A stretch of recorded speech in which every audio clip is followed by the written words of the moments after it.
DJ Tygga Ty in the mix. What's up? What's up? How are you? Hello, how are you? I'm Okay.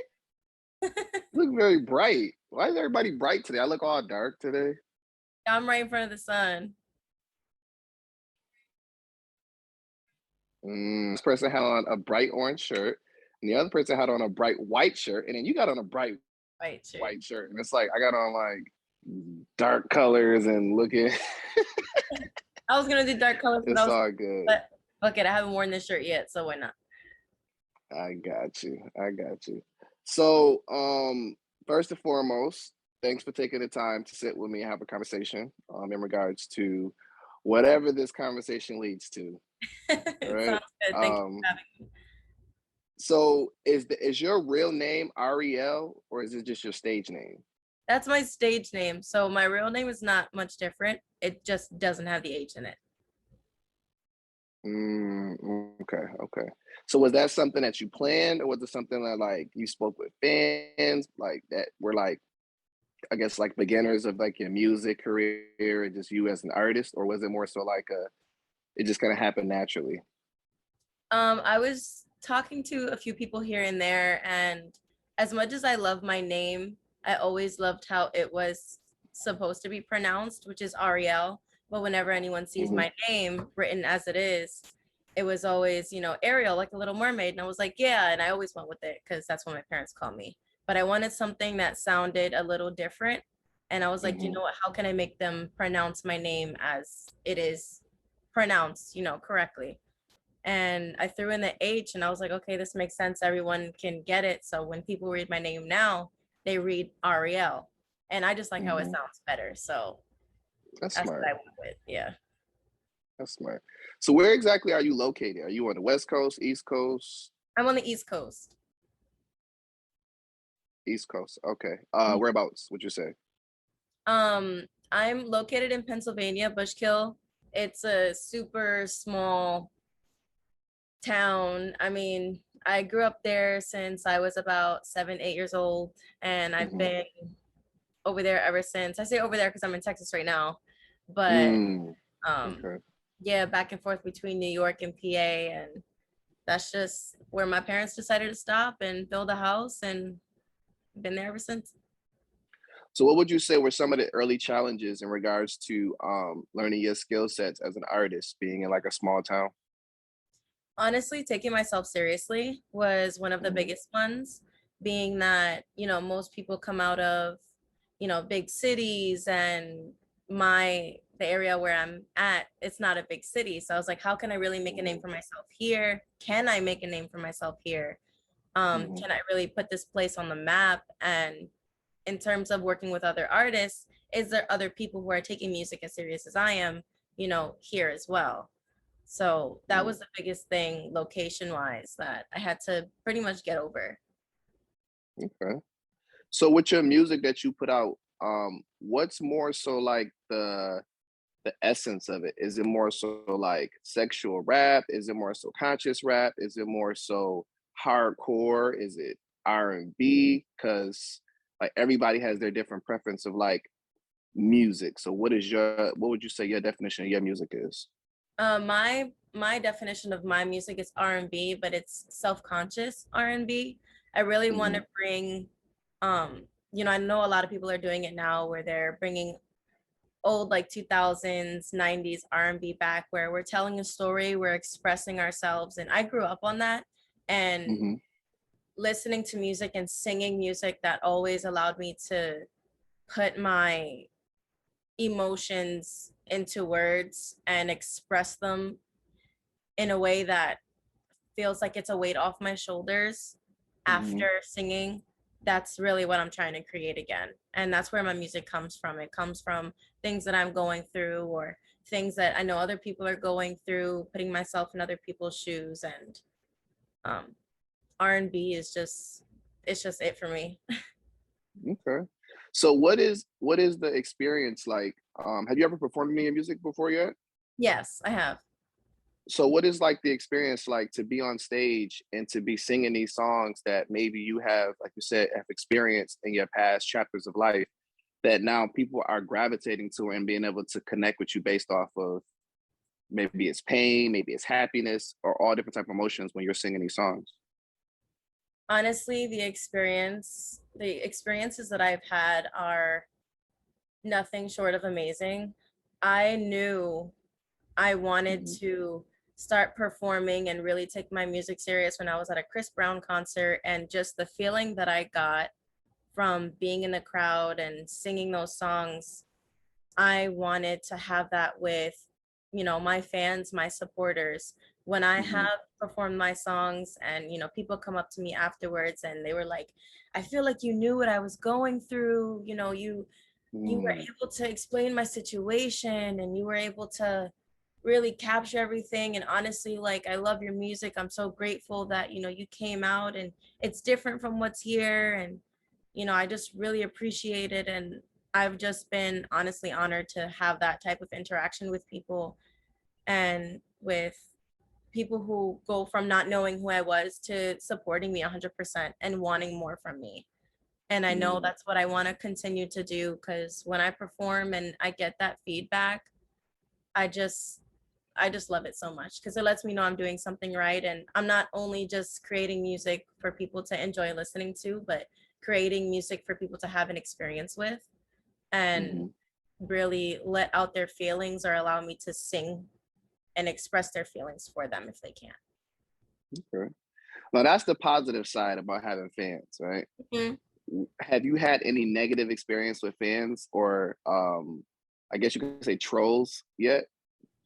I've had some people just come out of nowhere. It hasn't been too much with music, but I love constructive criticism, positive or negative. I don't really say it's negative, because it's something that I can learn from always. And essentially I am making music and I want to know what people think so I can, you know, do better and grow from it.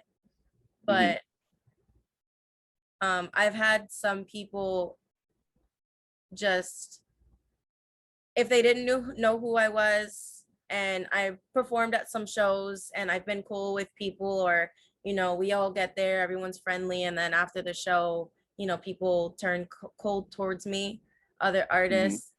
And I don't know, for whatever reason, whether it is some type of jealousy. And I'm not that person to boast about myself. I don't think I'm better than anyone, nothing like that. So in terms of people going from supporting me and, you know, sharing my stuff and then connecting with them at a show, and they perform and I perform, and then just having that dry interaction over petty feelings has been a little bit irritating and heartbreaking for me, because no matter if I think someone does sing better than me or perform better than me, I'm just not that person. So it's been a little difficult to try and understand, you know, where other people are coming from, and honestly be okay with it.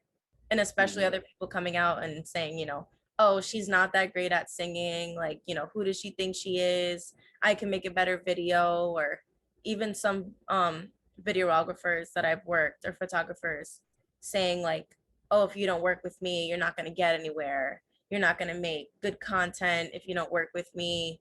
You know, this video, if I would have shot it, it would have been better. So, yeah. So would you say that's more so because you're a female in the industry, or is it more so just because of people's own insecurities and people's own personal like problems that they're dealing with?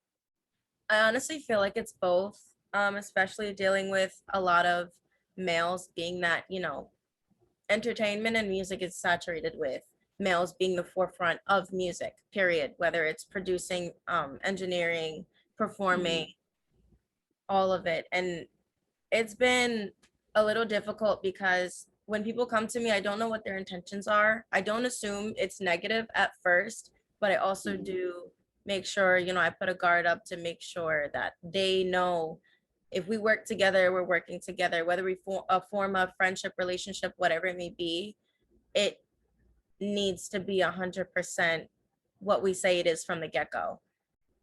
And drawing boundaries is a really big thing for me, letting them know, like, I am in a relationship. You know, if I start connecting with you as a person, I think you're really dope, I really like your music, it's not me flirting. It's, you know, I'm giving compliments. I'm being true and honest with myself and honest with you. And it's not always something that has to go far. Okay. So what's the process like when it comes down to working with you on a music aspect, as far as trying to get you a beat, getting a beat that you like, even just being in a studio with you? Like, what's the process with that work? What's an experience like that with you? With me, I love to go with the flow. I'm a person who, you know, tell me what exactly what you need. I like to see a list of, do you have lyrics for me or do I need to write them? Are we gonna write in the studio or are we gonna write before? Am I gonna be doing this, you know, at my own studio, or if we're in the same location or near a location where we can go, we go there together. In forms of working, when it comes to music, I'm like, if we're somewhere to work on music, like that's what I'm doing. If I'm shooting a video, that's what I'm doing, shooting a video, you know, all the partying. And for me personally, I like to, you know, work in a sober state of mind and not have a bunch of distractions around me. Having friends around, that's, you know, cool. I'm all down with that. But when it comes to that disrupting the workflow and the process of making music is when, you know, I start to get quiet or just start observing more, so I can know, if you take this seriously, I'll continue to work with you. If you don't, I'm just gonna see it for what it is and do what I need to do. But I always like things up front and forward. I mean, it doesn't take anything more than, you know, a DM, hey, let's find a beat. We can either look on YouTube, or if they have someone who makes beats or whatever it may be, you know, finding it through them. Or I have people that I know who make beats. So having everything legal also, like not just taking a beat from YouTube and then just, hey, let's make a song and post with it. You know, there's so much more behind that I want to make sure all of us are good on, especially me. Okay. I did a little research on you and talked to I'm not sure if you call him a J. I call him One. I know him as One from Bad Man ENT. One, yeah. So he spoke to me a little bit about Joe Budden acknowledging you. So can you tell me a little bit about what that was like? And because me personally, I got blocked on Twitter. Oh God. From Joe Budden because I refused to do his DJ set because I had to go do another show. So he like blocked me on social media. But it's all love though. We had squashed it, but I wasn't about to beg him to unblock me. But I just want to know, like, what was your experience with him? Like, how did that happen? And how did you find out? Like, what was that like? First and foremost, I didn't even know that was gonna happen. Like, it wasn't set up or anything at all. I actually had a family member, an old family member of mine, hit me up and he was like, hey, I heard your song on Joe Budden's podcast. That's really cool. And I was like, what are you talking about? And he was like, yeah, it's here. And he sent me the podcast, the time that it was at. And I honestly was just freaking out for a minute. I remember like jumping around in my room and like just squealing like a little girl, just for being acknowledged. And then hearing some of the feedback afterwards was just really insane. I mean, I didn't get to exchange words with him or anything, or anyone from the podcast, but I just expressed my gratitude on Instagram, and that was really all it is. But just knowing that my music is flowing in a way that it's hitting certain people to listen to it, and then for whatever reason it may be, they're wanting to share that music and, you know, let people hear it and like it or not like it, was just really crazy and a great reminder that, you know, again, I'm doing something right. Yeah, that's crazy. I was like, wait, Joe Budden? Yeah. And I just started laughing in my head because I was like, I remember meeting him for the first time and he was cool. And then the second time I ran into him, it was kind of like do this. And I just looked at him like, no. Yeah. So for you to get acknowledged by him, I guess, in my mind, it's like, yo, that's a major thing, especially on his podcast. So you should, you know, I'm gonna give you your flowers now. Pat yourself on the back. I mean, a double yay real quick. You know what I mean? my next question that I do want to ask is, I've seen a lot of snippets of music from you. I did get a chance to listen to one song that was sent to me. Are you going to put out like a full body of work, like an album, Yes. or like how is that going to work? Like, So I'll be dropping a full album. I'm not gonna say any details yet, but I'm working on a bunch of songs to go on it.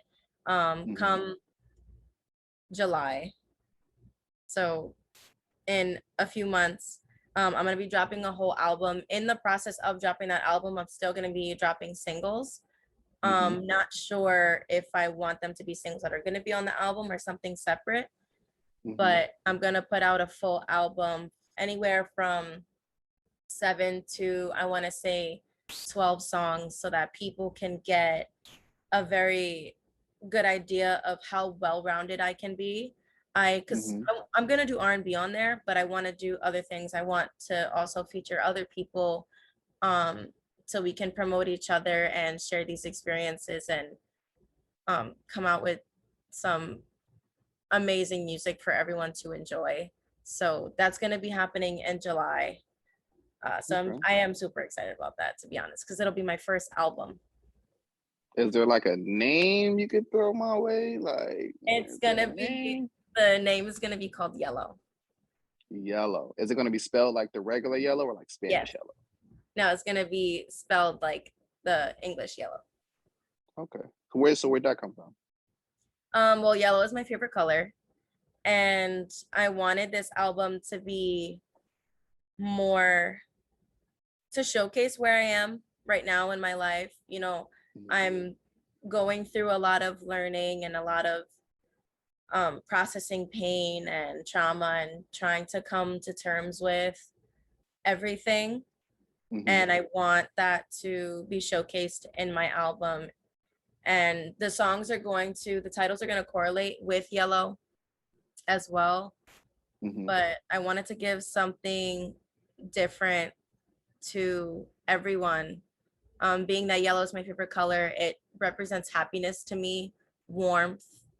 And that's exactly what I want this album to really portray to people, and also to give people happiness, warmth, and so on. Okay. Well, listen, for all the people that are going to watch this video, especially in this part of your career, before you drop Yellow, because I'm sure once you drop it, people bigger than Joe Budden are going to pick it up and say, "Oh, what's this?" And then you're going to forget all about me. But where can they find you on social media, YouTube, TikTok? Like, what's your handle? My handle is ___. Everything is the same. I kept it real simple, so it's not a bunch of different stuff. If you go to my Instagram, ___, my link is in the bio, so you can check out my music, everything. You can Google me too if you want. My music will pop up, my social medias will pop up, and everything you need to know, listen to, find me at is all there. Okay. Is there anything that you want to say that I have not spoken on yet, or haven't spoken on before? The only thing that I want to say is to anyone creating music or trying to find their way or starting out, make sure you're connecting yourself with people who want to see you grow. Don't surround yourself with people who want you to just continue to do what you're doing and not do more. Do more, and I promise you, you will start to attract the right people into your life, and learn everything that you need to learn as time goes on, so you can become the artist, the person that you want to be. And that's something that I've had to deal with, trying to get out my comfort zone, meet new people, whether I was nervous about it or not, and just go with the flow, stand your ground, draw your boundaries. And just because you're doing all of this, it doesn't mean that you have to fold in any type of way. Be sure about yourself, be sure about your music, take constructive criticism, negative constructive criticism, take it with a grain of salt. Listen to comprehend, but don't just listen to then judge yourself and judge them. Okay. Well, I appreciate your time. All right, keep in touch. I believe I followed you back on Instagram, so I'm looking forward to seeing your journey in this music industry. Okay. Yes, thank you so much again. All right. Take care. You too. DJ Tygga Ty in the mix.